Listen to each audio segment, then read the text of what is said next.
Dan banyak juga influencer-influencer yang menyemarakkan, yang mengkampanyekan untuk stay di rumah, benar-benar isolasi diri.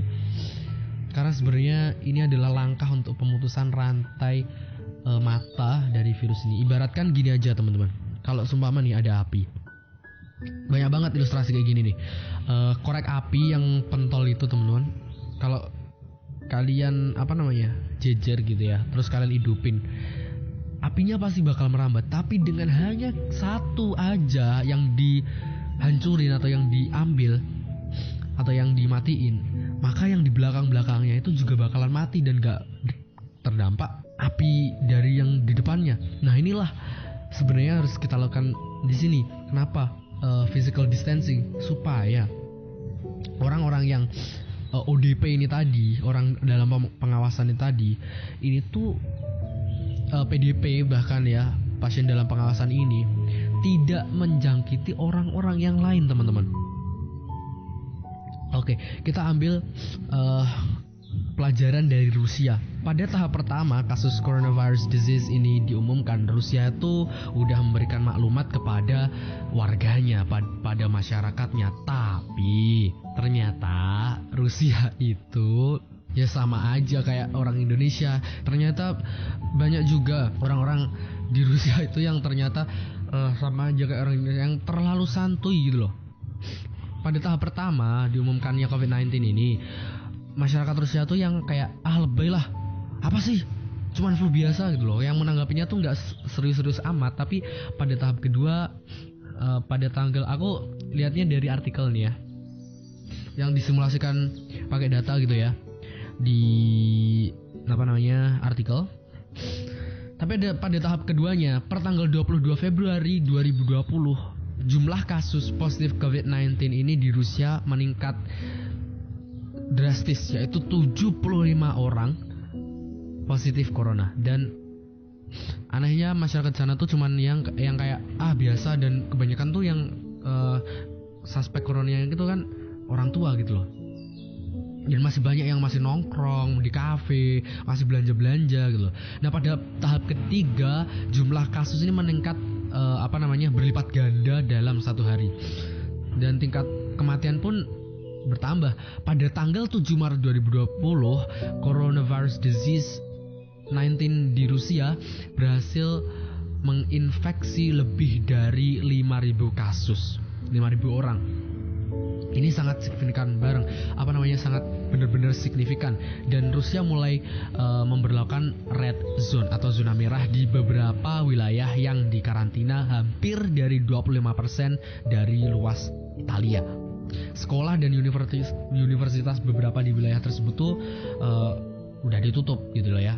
Tapi masih banyak aja kayak bar, kafe, terus supermarket, toko-toko, itu mall-mall masih tetap buka gitu ya. Pada tahap keempat di Rusia, jumlah kasus benar-benar meningkat secara cepat. Seluruh universitas dan sekolah ditutup selama sebulan, dan darurat nasional pun mulai diberlakukan.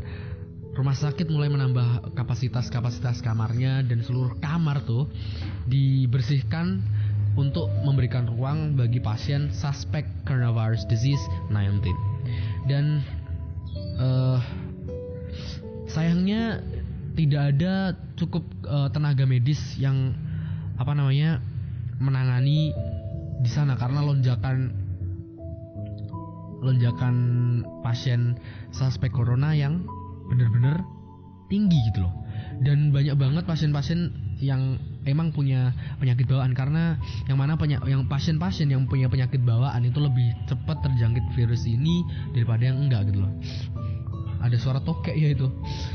Dan banyak juga yang pasien tuh yang punya penyakit pneumonia atau penyakit lungs, apa sih bahasa Indonesianya lungs itu, sampai lupa kan. Paru-paru, oke. Dan juga banyak pasien yang membutuhkan ruang ICU gitu ya. Dan ventilator pun juga habis gitu loh. Dan pada titik inilah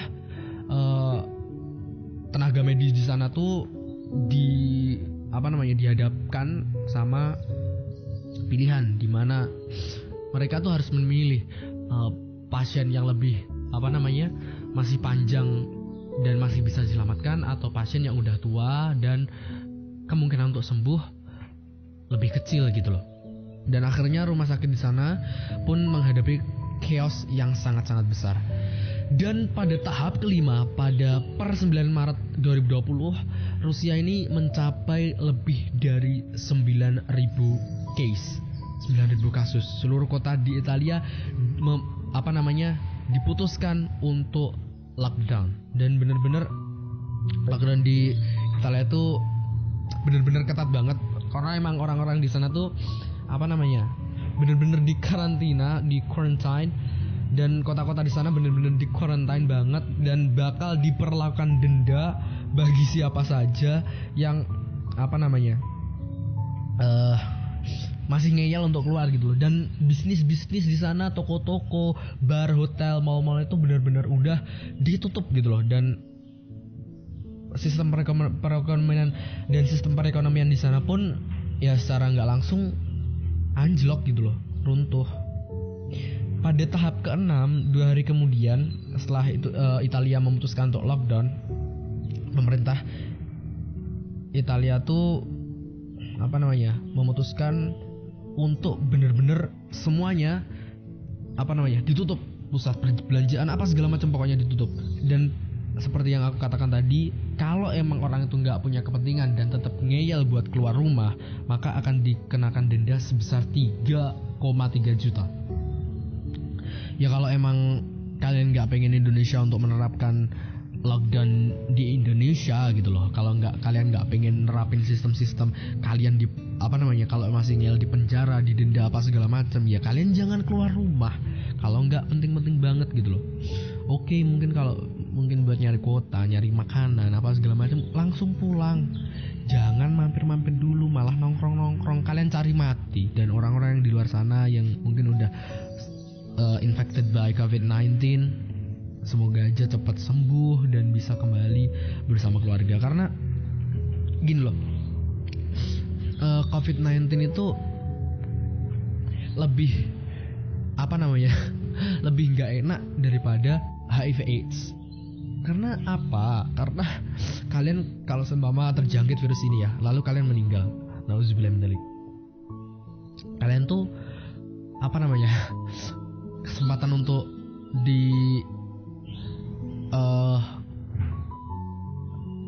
disemayamkan dan diziarahi sama family atau keluarga kalian tuh dikit banget gitu loh, nggak mungkin bahkan. Karena apa? Kalian disemayamin juga nggak mungkin, dimandiin juga nggak mungkin, disolatin udah deh dianterin ke makam deh, nggak ada yang mau temen, nggak. Karena apa? Protokol keamanannya, safety protokolnya, safety polisinya itu emang seperti itu. Kalian dimakamin ya dimakamin, kalian nggak dimandiin, karena emang kayak aduh sedih banget bro. Karena kalau mungkin HIV/AIDS kalian penjangkitannya kontak mulut, lidah, liur, sperma dan segala macam. Orang masih bisa buat nyemayamin kalian, orang masih bisa buat ziarahin kalian. Karena apa? Nggak mungkin orang juga bakal cuman sama kalian padahal kalian udah mati gitu loh. Tapi kalau coronavirus disease yang mana kalian tuh disentuh aja tuh nggak boleh gitu loh. Sakitnya tuh nggak pas lagi sakit di dunia, tapi lebih sakit pas kalian tuh mati nanti. Karena nggak ada orang yang ngedatengin kalian, ngeziarahin kalian pada saat kalian tuh udah sekarat, udah mati gitu loh.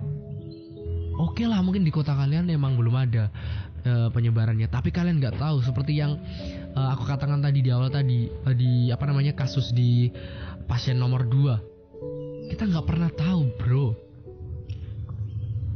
Tiba-tiba kalian terjangkiti aja, kan nggak mau gitu loh. Dan mungkin kalian flu kayak aku ini, flu biasa.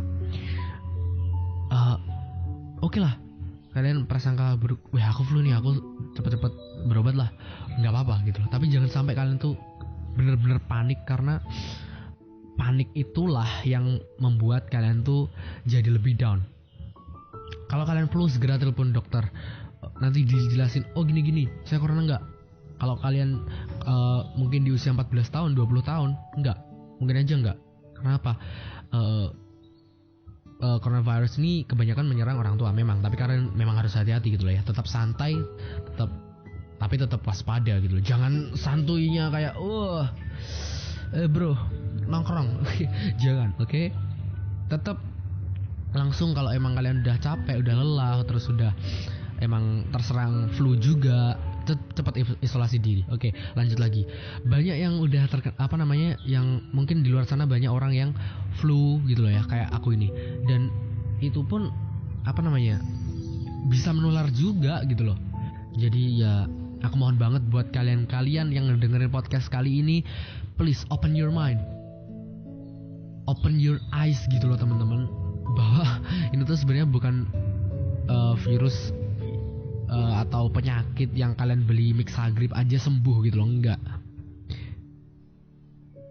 Jadi ya itulah, semoga aja lebih banyak yang take care bagi orang-orang yang di sana yang masih nongkrong di kafe, masih jajan sono sini gitu ya, masih keluar yang nggak penting gitu loh.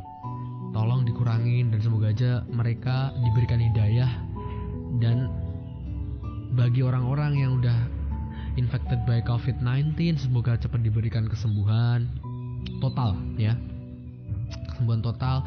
Dan mungkin bagi dokter-dokter yang udah infected by COVID-19 dan udah meninggal, semoga diberikan tempat yang terbaik di sisinya. Dan juga bagi dokter-dokter, perawat-perawat, apoteker-apoteker yang masih di garda terdepan buat Indonesia untuk menjadi yang lebih baik dalam rangka memutus ya rantai dari COVID-19 ini, aku harap tetap semangat dan juga semoga tetap diberikan keselamatan selama menangani pasien-pasien dan juga menjalani pekerjaannya setiap harinya. Buat kalian yang masih ada kepentingan untuk keluar rumah, jangan lupa untuk sesering mungkin cuci tangan. Kalau kalian mungkin nggak ada hand sanitizer, sering mungkin cuci tangan pakai sabun. Ada maklumatnya juga, ada protokolnya juga gimana cuci tangan yang baik. Kalian patuhilah tuh. Bagi kalian yang stay at home, terima kasih banget karena udah partisipasi untuk memutus rantai penyebaran corona ini teman-teman. Oke, jadi mungkin untuk podcast kali ini segini aja.